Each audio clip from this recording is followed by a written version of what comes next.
자, 이런 표현을 뭐 제 입으로 말하긴 좀 뭐합니다만 민중을 개돼지에 비유하는가 하면 갑질에 성매매 의혹까지 최근 공직자들의 기강회의가 잇단 구설에 오르고 있습니다. 네, 백성문 변호사와 함께 관련 내용 살펴보겠습니다. 어서 오십시오. 어서 네, 오세요. 안녕하세요. 네.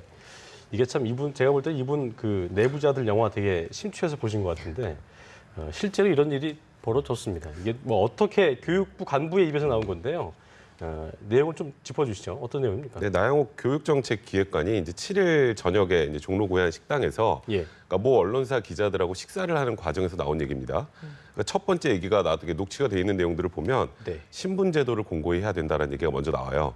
우리나라 신분제 없잖아요. 그러니까 이제 기자들이 깜짝 놀라서 그게 무슨 말이냐 그랬더니 그 어떤 영화에 나온 거 있잖아. 그 민중은 개나 돼지다. 그러니까 민중은 그냥 뭐 배불리 먹고 살기만 해주면 된다.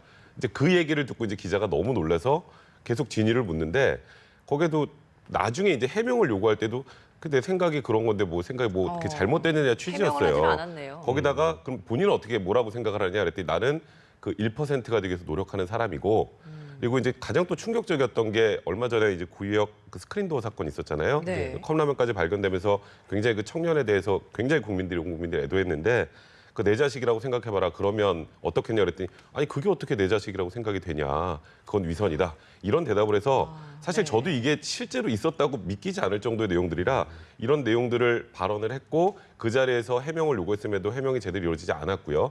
결국 기사가 난 다음에 편집국에 찾아가서 해명을 했다는데 지금 뭐 아까 좀 전에 리포트에 나온 것처럼 정치권이나 국민들 할 거 없이 모두 다 엄청나게 좀 분노하고 있는 상황입니다. 네, 뭐 이 밖에도 좀 평등할 수는 없다. 그리고 또 출발선상이 다른데 어떻게 같아지나 뭐 이런 말도 했다고 해요. 네. 정말 우리나라의 교육을 총괄한다는 이런 사람이 이런 말을 했다는 게 참 믿기 어려운 것 같아요. 그렇죠. 사실 교육정책기획관이라고 하면 1급에서 3급 정도는 굉장히 고위직입니다. 그리고 이분이 계속 담당해 왔던 게 보면 뭐 역사교과서 국정화 문제, 예. 또 누리과정, 그리고 대학 구조조정 뭐 이런 부분들의 기획조정에 핵심 역할을 했던 사람이거든요. 이런 분이 우리나라 교육 100년 대계와 관련해서 이런 정책을 위반한다는 거를 보면 국민들이 교육부 자체를 신뢰할 수가 없는 상황이 되는 거예요. 그렇겠죠. 네. 예. 굉장히 아이러니한 건 이분이 이제 MB 정권 시절에도 이제 교육부에 계속 계셨는데 그 당시에 친서민 교육정책 홍보를 담당했던 분입니다.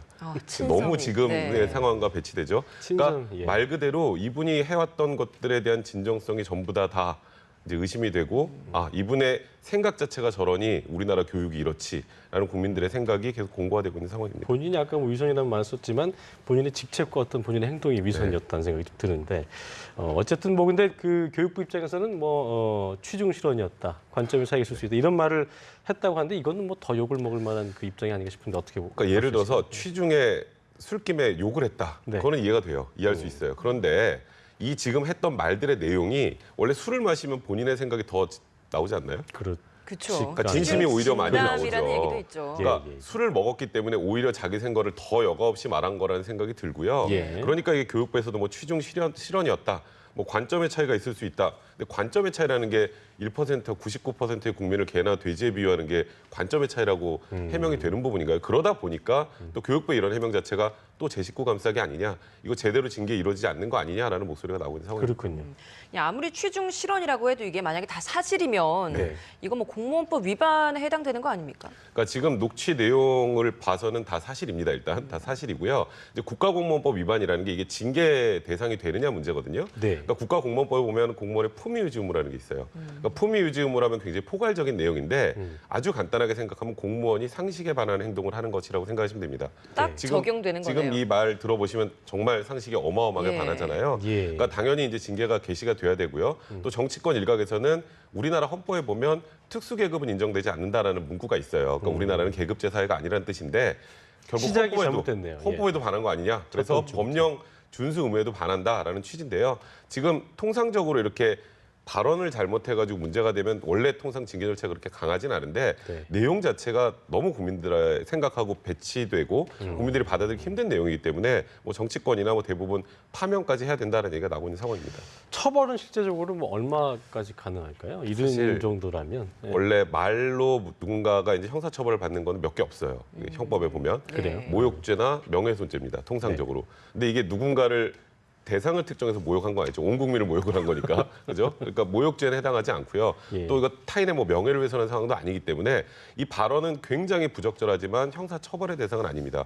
그렇기 때문에 국민들의 눈높이에 맞기 위해서는 징계가 굉장히 강해야 된다는 겁니다. 그러니까 아까 말씀드렸던 것처럼 단순하게 뭐 감봉이나 견책이나 이런 정도 경징계로 끝나면 이거는 국민들의 반발이 굉장히 심할 거예요. 그러니까 교육부에서도 이런 부분 국민들의 법 감정에 맞춰서 강한 징계가 내려진다는 생각이 듭니다. 일단은 지금 대기 발령 중인 상황입니다. 네.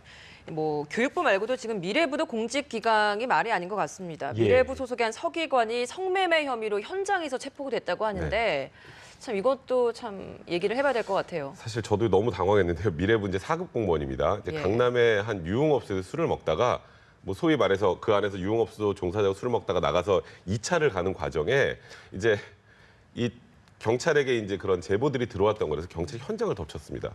현장을 덮쳐서 현장 검증이 된 네, 거예요? 현장을 덮쳤으니까 뭐 완벽하게 이거는 입증이 된 사안인데 예. 일단 본인은 끝까지 혐의를 지금 부인하고 있는 상황이거든요. 네. 근데 문제는 이제 경찰에서 이 정도면 명확하게 증거가 다 있다라고 판단을 해서 지금 불구속 기소 의견으로 검찰에 송치한 상황이기 때문에 네. 뭐 지금 현재로 봐서는 아주 강한 처벌까지는 아니겠지만 뭐 처벌은 피할 수 없는 상황인 것 같고요.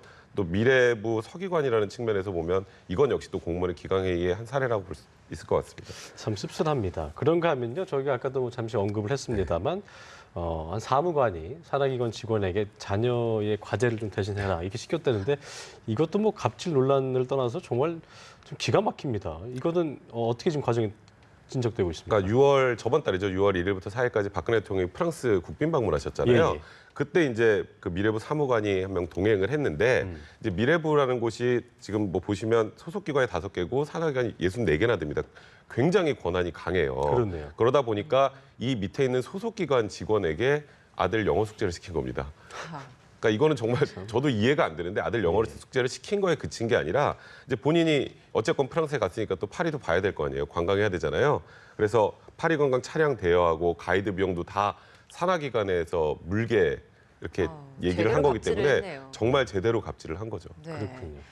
이 롯데 홈쇼핑 재승인 과정에서도 지금 뭐 미래부가 뭐 여기에 있어서 금품 로비를 받았다 이런 의혹이 일고 있는데 이에 대해서 이제 해당 그 공무원을 징계를 하려고 하는데 알고 봤더니 뭐 지난해부터 이미 다른 기업에서 고위직으로 일을 하고 있었더라고 하더라고요. 이런 거 그럼 어떤 이런 문제예요? 문제가 예. 있으면 일찌감치 이제 아무리 그래서 일을 하고 있었더라도 좀 불러드렸어야 되는 거 아닙니까? 그러니까 이것도 정말 비난을 많이 받는 것 중에 하나인데요. 그러니까 롯데홈쇼핑 이제 재승인 심사 과정에서 예. 무언가 잘못이 있다라고 해서 이제 감사원에서 징계 요구를 올해 2월에 했습니다. 근데 올해 2월에 했는데 보니까 그분이 거기 없는 거예요. 지금 말씀하셨던 것처럼 이게 민간 근무 휴직 제도라는 게 있습니다. 그러니까 원래 공무원들이 3년 정도 기간을 한정해서 말 그대로 민간 기업으로 가 있는 거예요. 네. 근데 그게 한 2008년도에 그러니까 이게 민관 뭔가 유착 문제도 있고 그래서 폐지가 됐던 제도가 다시 활성화된 거거든요.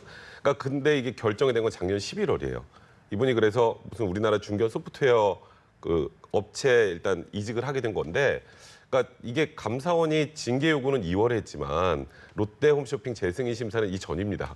그럼 그때 문제가 있었다는 거 내부적으로 충분히 알 수 알고 있었어요. 있었겠네요. 네. 그러니까 이게 결국 민간근무 휴직 제도를 악용해서 또 제 식구 감싸기, 그러니까 말 그대로 징계를 못하게 바깥으로 빼돌린 게 아니냐는 얘기가 나오는 거고요. 지금 일단 이 해당 공무원은 미래부로 일단 다시 복직을 하겠다는 입장인데 빨리 복직을 해서 이런 부분과 관련해서는 제대로 된 징계를 해야 이제 항상 우리 국민들이 바라볼 때 저 안에서 잘못해봐야 결국 제 식구 감싸기 해서 이제 여론만 좀 덮이면 다시 또 잘 근무하게 만들어주는구나라는 의혹에서 좀 벗어날 수 있지 않을까 이런 생각 듭니다. 징계는 어느 정도 수위로 받게 되나요? 이 정도면? 근데 이거는 지금 명확하게 내용을 확인해봐야겠지만 아까 말씀드렸던 것처럼 파면, 해임, 뭐 감복, 견책 뭐 이런 부분의 징계 절차들이 있는데 어느 정도의 지금 감사원이 징계 요청을 했는지 그 부분을 확인해야 징계 수위가 결정될 것 같습니다.